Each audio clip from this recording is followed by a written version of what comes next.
Muchas gracias. En primer lugar, un saludo a todos los pediatras porque el día de hoy es el Día de la Pediatría en el Perú. Y trataremos un tema que me parece muy importante, que es el de la intolerancia a la lactosa.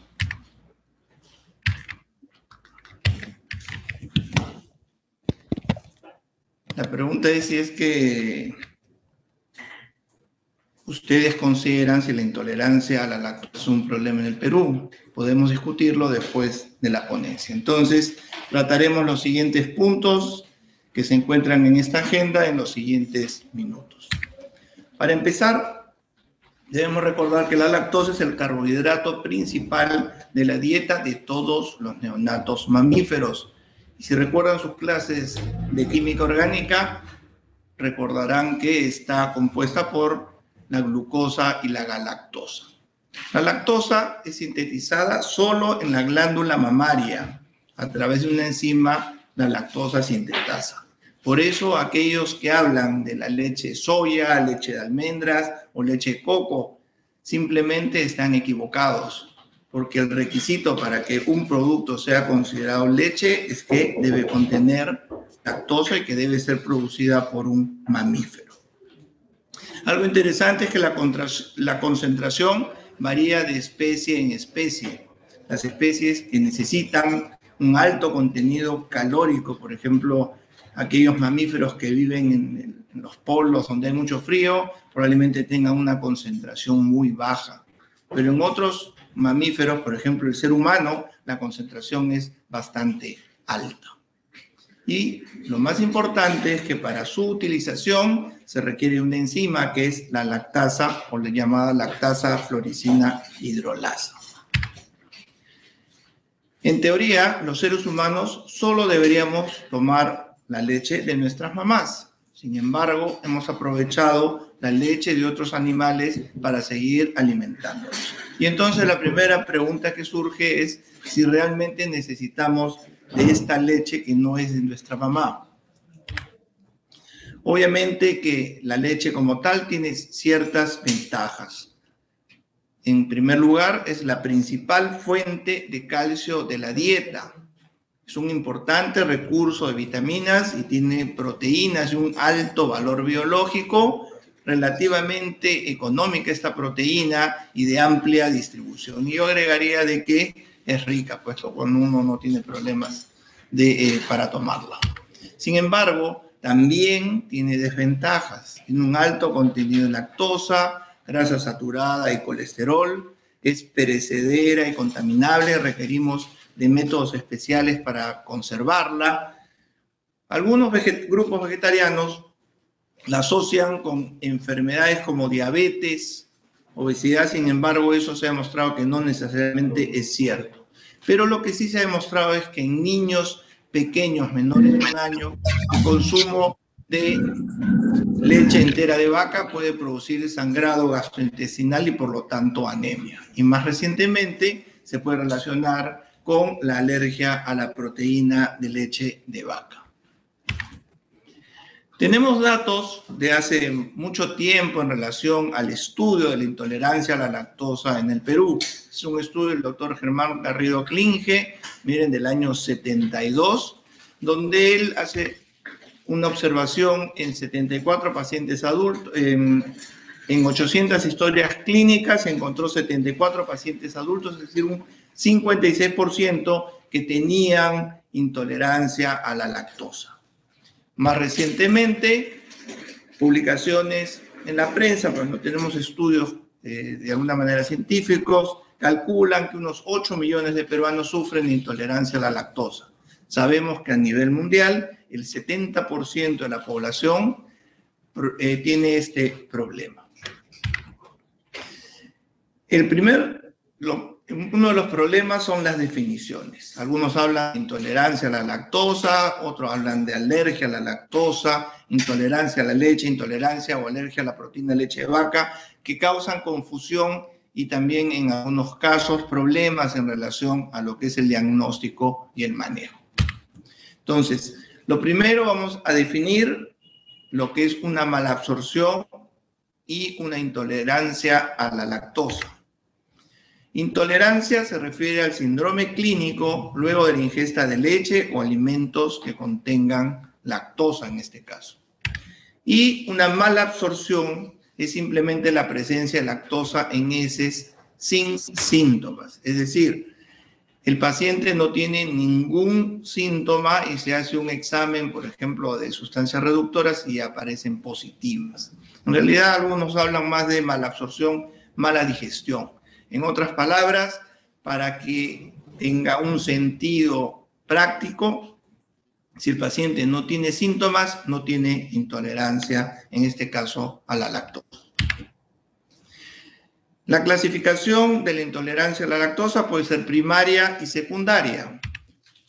La primaria tenemos la deficiencia congénita, tenemos también la hipolactasia primaria tipo adulto, y secundaria es cuando hay un daño en la mucosa gastrointestinal, generalmente por infecciones, como vamos a ver, pero también podríamos considerar como intolerancia secundaria a la deficiencia de lactasa neonatal por prematuridad. Recordar que generalmente las intolerancias primarias son permanentes y que las secundarias consideramos que son temporales. La intolerancia a la lactosa congénita es una alteración muy rara y obviamente se refiere cuando genéticamente la persona no produce lactasa. Debemos sospecharla cuando el paciente apenas empieza a tomar leche, presenta diarrea intratable. Las biopsias intestinales son normales, excepto en la cantidad de lactasa. Y si no se reconoce precozmente, puede ocasionar la muerte de estos pacientes. Afortunadamente, este trastorno no se ha reportado más que en menos de 60 niños a nivel mundial, con predominio en población europea. El siguiente tipo de intolerancia a la lactosa primaria es de las más frecuentes. Es la hipolactasia tipo adulto, caracterizado por la no persistencia de lactasa. Hay referencias desde hace mucho tiempo, Hipócrates en sus escritos publicó sobre esto, pero en relación al problema actual ha sido reconocido recientemente en los últimos 50 a 60 años.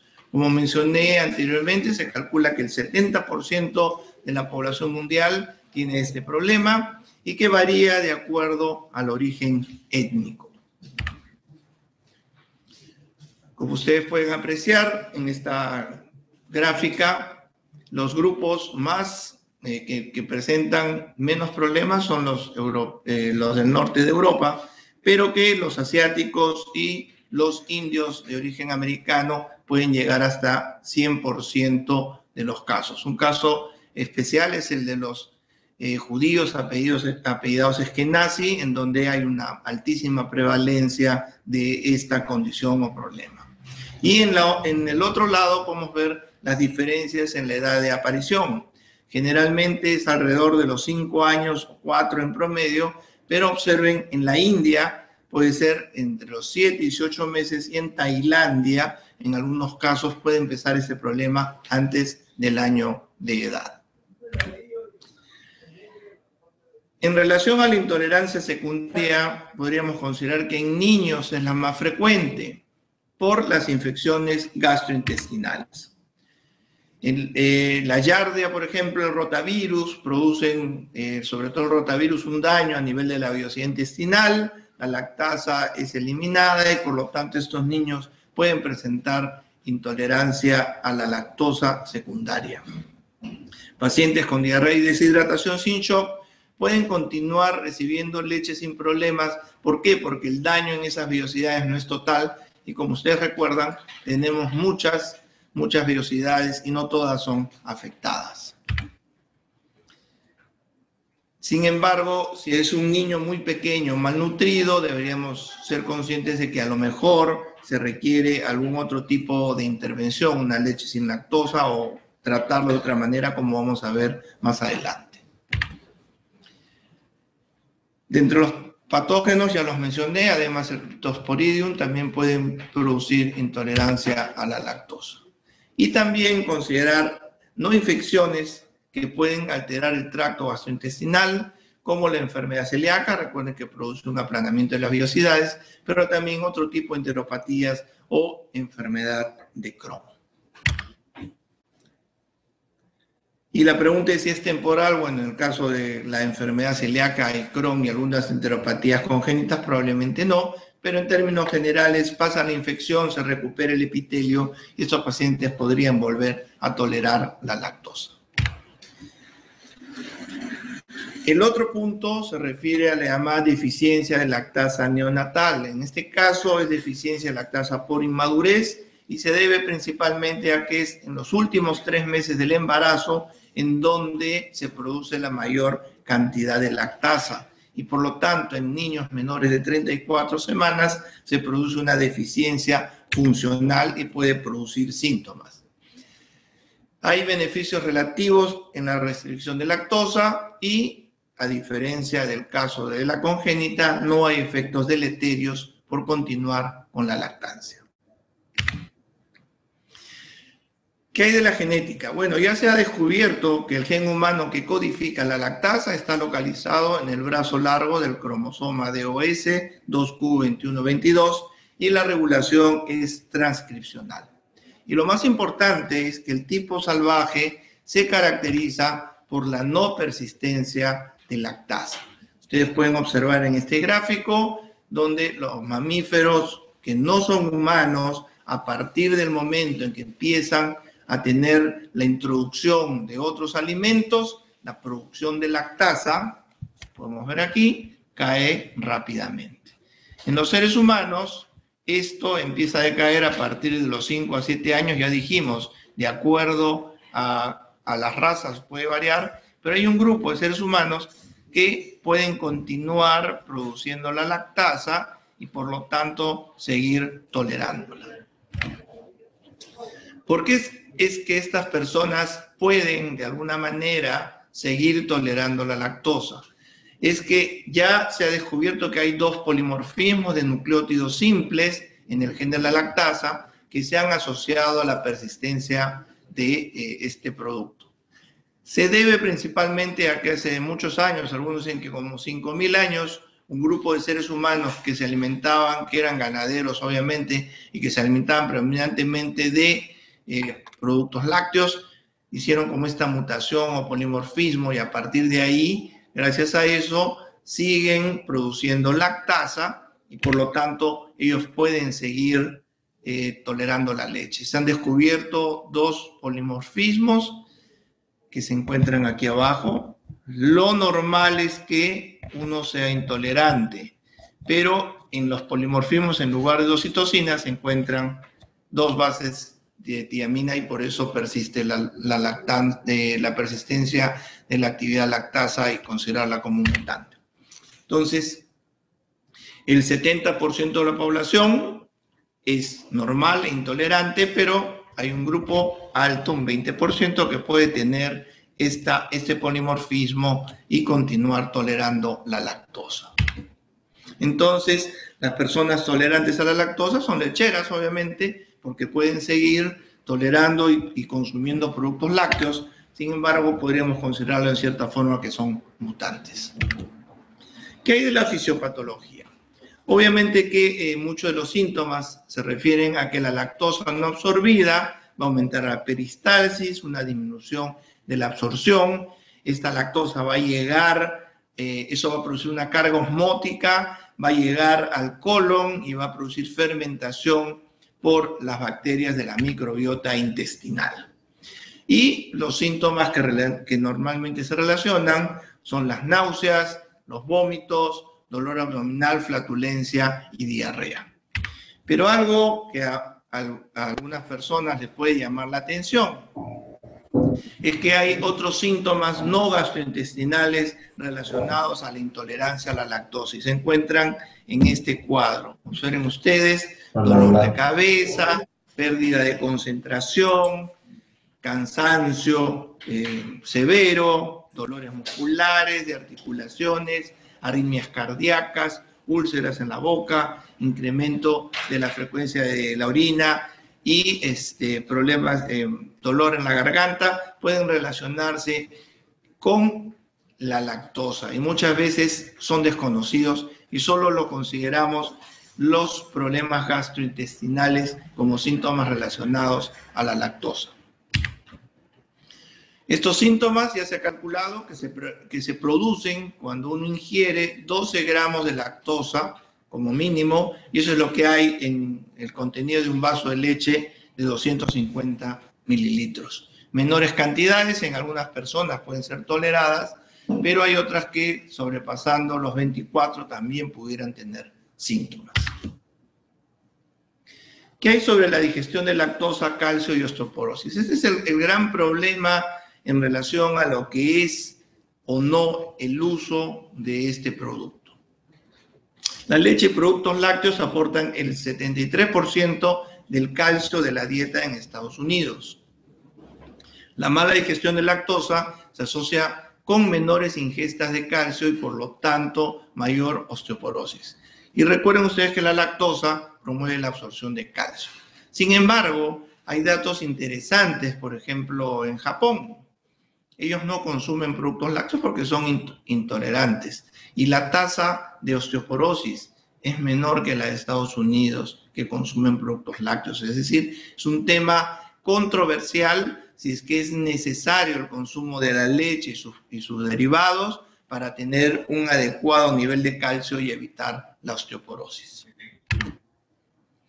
¿Qué hay del diagnóstico?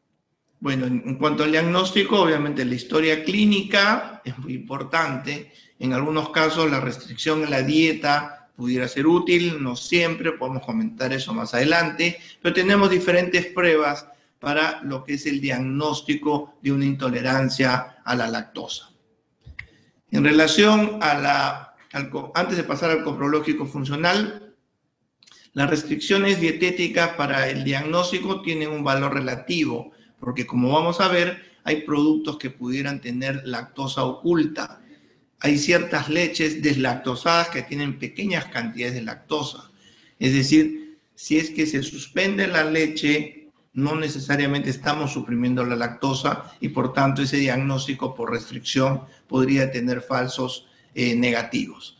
En relación al coprológico funcional parcial, sospechamos que hay una intolerancia a la lactosa. En primer lugar, si el paciente tiene diarrea, que es lo más importante, diarrea, hacen este examen, un pH fecal de menos de 5.5 y las pruebas de sustancias reductoras en heces me harían el diagnóstico de una intolerancia a la lactosa.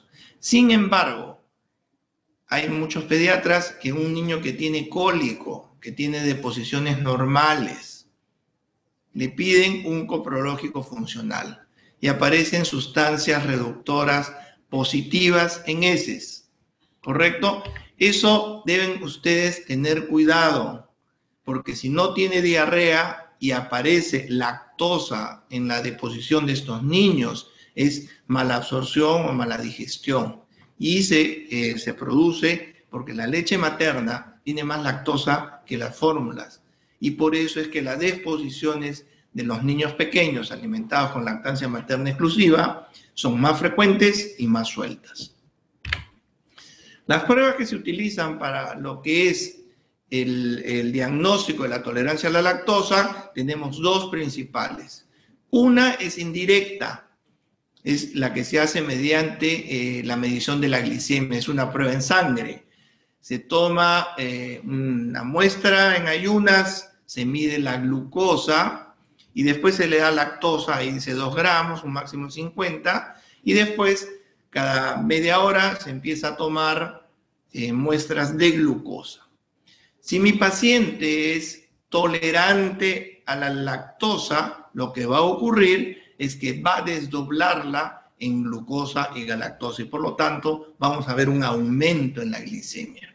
Es decir, hay un aumento en la glicemia, algunos dicen que más de 20 miligramos por decilitro, no hay un valor exacto, pero si hay un aumento, consideramos que el paciente es tolerante a la lactosa. Y si la glicemia se mantiene igual, en ese caso consideramos que el paciente es intolerante a la lactosa. Sin embargo, hay personas que tienen una respuesta rápida, tipo insulínico, y cuando ustedes ya toman la muestra, ya se absorbió la glucosa, y por eso puede haber hasta un 30% de falsos negativos. Por lo tanto, la prueba que preferimos en este momento es la prueba o test del aliento. En este caso, lo que se determina es el hidrógeno que hay en el aliento. Entonces, el paciente va a la consulta en ayunas, se le toma una muestra del aliento, se mide en este aparatito que está aquí abajo, es decir, sopla una bolsita, la llena y de ahí se mide en este aparato y de ahí se le da lactosa 1 gramo por kilo de peso aproximadamente. Y lo que se espera es que haya un aumento de este hidrógeno con muestras a los 30, 60 o hasta 120.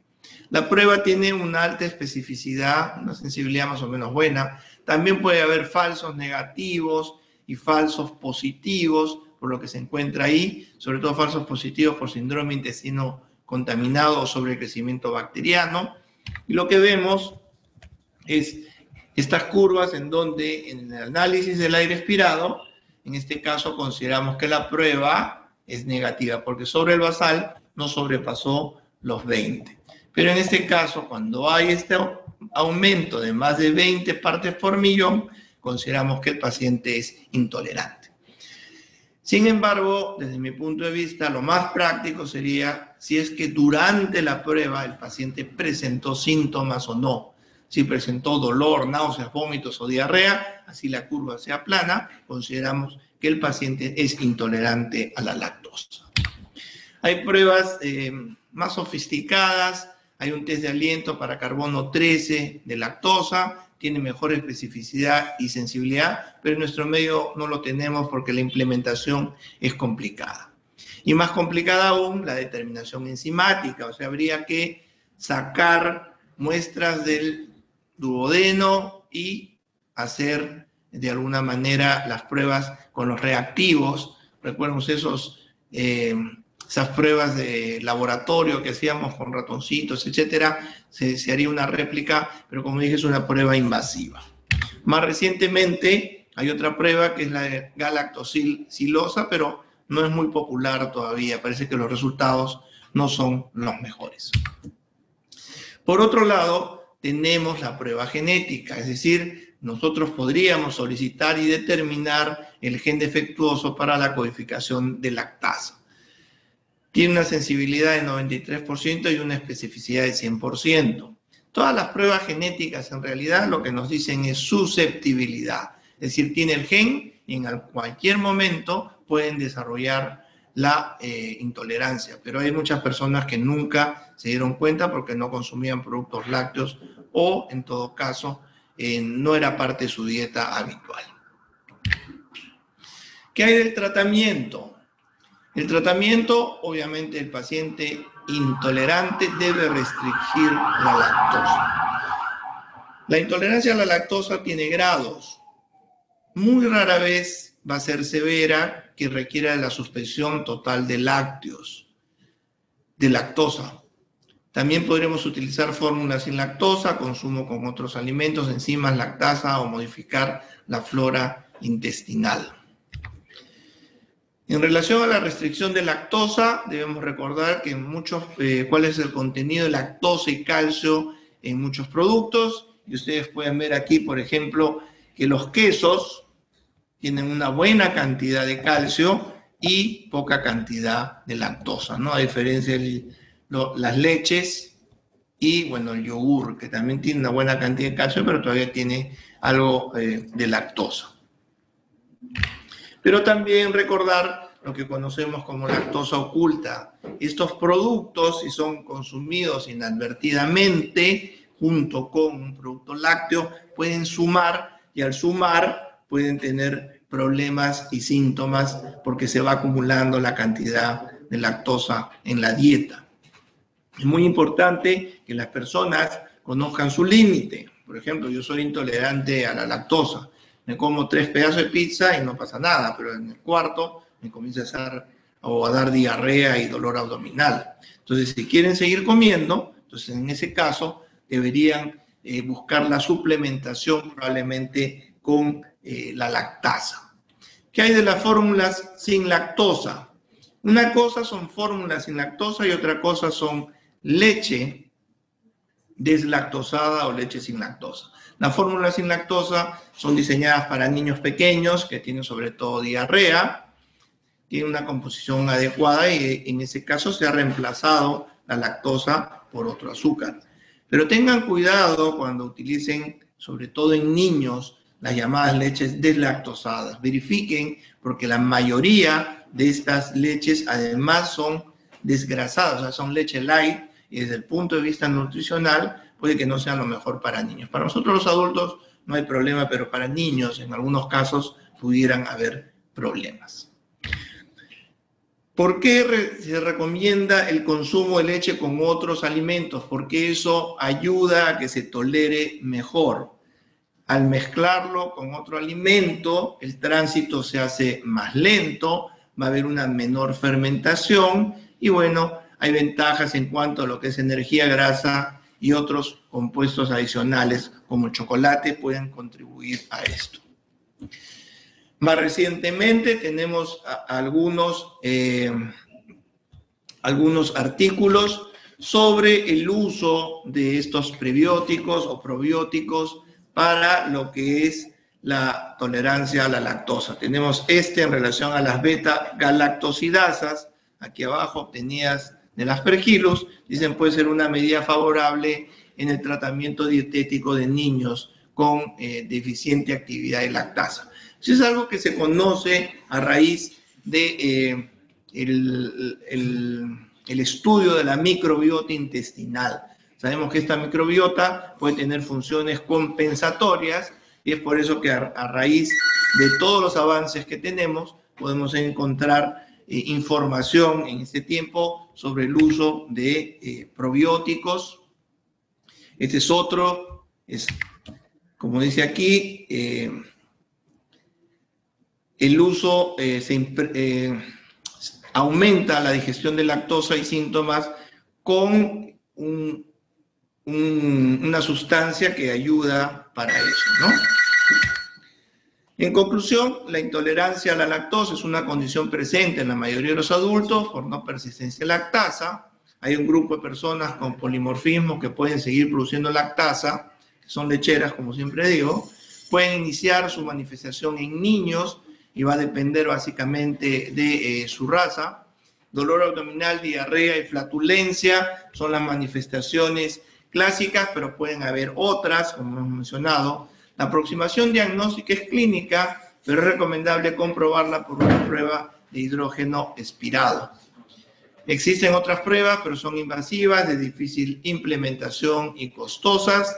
El tratamiento es disminuir o suspender la lactosa, considerando el aporte de calcio. Aparecen nuevas alternativas con prebióticos y probióticos y otros productos, pero recordar también que el suplemento enzimático, el suplemento enzimático es eficaz, es decir, la lactasa consumida junto con el producto lácteo ayuda a que no se produzcan los síntomas. Afortunadamente, ya en el mercado peruano conseguimos la lactasa nuevamente en las farmacias. En el Perú probablemente tengamos una alta población intolerante a la lactosa. El problema es que no tenemos investigaciones formales y por lo tanto sugerimos que se hagan para tener información confiable para tomar decisiones sobre el consumo masivo de leche. Hay un programa que se llama El Vaso de Leche. Sería muy interesante saber si los escolares son intolerantes o no antes de ofrecerle esta alternativa. Y debemos aprovechar este tipo de investigación. Y eso es todo. Muchas gracias por su atención. Sí. Ok, aquí hay una pregunta. Dice, en niños con intolerancia, algunos colegas prescriben probióticos. En realidad, si ustedes revisan, dentro de los usos de los probióticos, no hay ningún estudio que diga que se pueda utilizar. Hay algunos, vamos a decir, datos anecdóticos sobre aumento de la producción de lactasa o estimulación de producción de lactasa por algunos de los probióticos, pero en la clínica eso no se ha reflejado y por lo tanto no es una indicación. Aprovecho para decirle que decir probióticos es decir antibióticos. Deberíamos ver qué probióticos están utilizando y revisar si dentro de sus beneficios está el uso en intolerancia a la lactosa. ¿A qué edad se puede pensar de intolerancia a la lactosa? Como dije, varía del grupo étnico o de la raza. En nuestro medio, nosotros consideramos que a partir de los 5 o 6 años, es decir, en escolares, ya podríamos sospechar. Y son niños que generalmente tienen dolor abdominal crónico. Ustedes deben sospechar que tiene intolerancia a la lactosa si les preguntan si le gusta la leche o no, y el niño como que tiene miedo de responder, ve a la mamá nos dice, sí, doctor, que no quiere tomar la leche, que es un malcriado y resulta que a lo mejor es intolerante. Obviamente que habría que hacer algunas pruebas para saberlo, pero los niños se van muy contentos cuando uno le dice que ya no va a tomar leche y en realidad son bien expresivos estos chiquitos. Dice, en caso de los intolerantes, ya no deben tomar leche o deben tomar las deslactosada siempre. Como lo dije, la intolerancia tiene grados, es decir, tienen grados y de acuerdo a las necesidades se pueden utilizar. En niños pequeños yo no recomiendo las leches deslactosadas, porque como dije, la mayoría son desgrasadas y nutricionalmente no son correctas, pero en los adultos no habría problema. Sin embargo, recordar que la importancia de la leche radica en el calcio principalmente, y el calcio se encuentra en otros productos. Tenemos el huevo, tenemos los pescados, tenemos el brócoli, la espinaca, etcétera. Es decir, tenemos alternativas para no depender de la leche en caso de que el paciente sea intolerante. ¿Qué más dice? La intolerancia puede manifestarse solo con flatulencia en niños o adultos.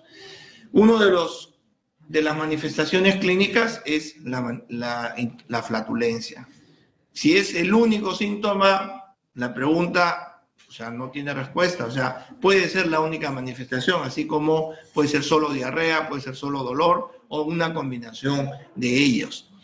Si el paciente genéticamente está diseñado para no producir lactasa más allá de los 4 o 5 años, en cualquier momento se puede presentar los síntomas y en ese caso se volvería intolerante. Lo que es intolerante a la lactosa es de por vida o puede variar. La intolerancia a la lactosa primaria, es decir, la hipolactasia tipo adulto, es para toda la vida. Eso ya no va a cambiar. Sin embargo, si la intolerancia se debe a una infección por rotavirus o a una infestación por Giardia, ustedes tratan el problema y el paciente podría volver a tolerar. Estamos hablando de niños, generalmente. ¿La leche es un alimento que debería estar incluido en la dieta de los niños? Buena pregunta, ¿no? O sea, como dije, tiene sus ventajas. Tiene calcio en buena cantidad, son proteínas de alto valor biológico, son económicas, pero si de todas maneras debe estar en nuestras dietas, ese es un problema que debería ser analizado por muchas aristas.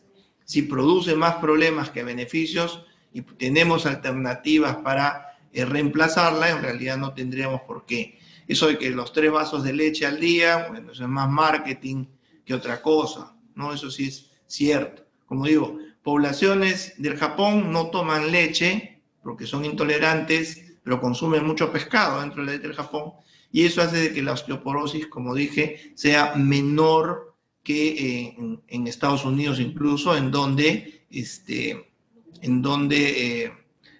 hay toda una cultura de tomar productos lácteos. ¿Se han evaluado si las dietas sin lactosa logran un buen aporte de calcio aquí en el Perú? No se han evaluado, porque hay muy pocas personas que hacen dietas sin lactosa. Casi todas toman su leche y consumen productos deslactosados por lo general y no dietas alternativas. Dice, ¿la leche de soya también causa intolerancia o sería un alternativo a la leche para consumirla con frecuencia?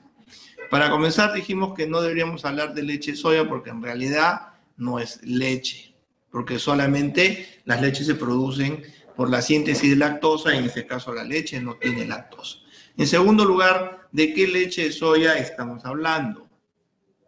De aquella que preparan caseramente, es decir, hay gente que hierve sus frijoles de soya y como sale blanquito, dicen que eso es leche. Eso es agua sucia, en verdad. No tiene ni proteínas, ni vitaminas, ni minerales. Si hablamos de los productos que tienen aislado de proteína de soya y tienen otra composición, la mayoría de estas no tiene lactosa, y para el paciente intolerante a la lactosa puede ser de alguna manera adecuado. Si es que la soya produce intolerancia, bueno, la soya produce estreñimiento y flatulencia, y por lo tanto también podríamos considerarlo como que puede producir intolerancia. Siendo la soya transgénica es saludable, ese es un tema bastante álgido, y mi opinión es de que en tantos años se han utilizado los transgénicos, no hay mayormente problemas, en teoría son seguros, pero deberíamos esperar más información al respecto. ¿Preguntas? ¿Se agotaron las preguntas? ¿Ya? ¿No hay? Bueno, yo les agradezco su participación y les reitero a los pediatras que pasen un bonito día de la pediatría.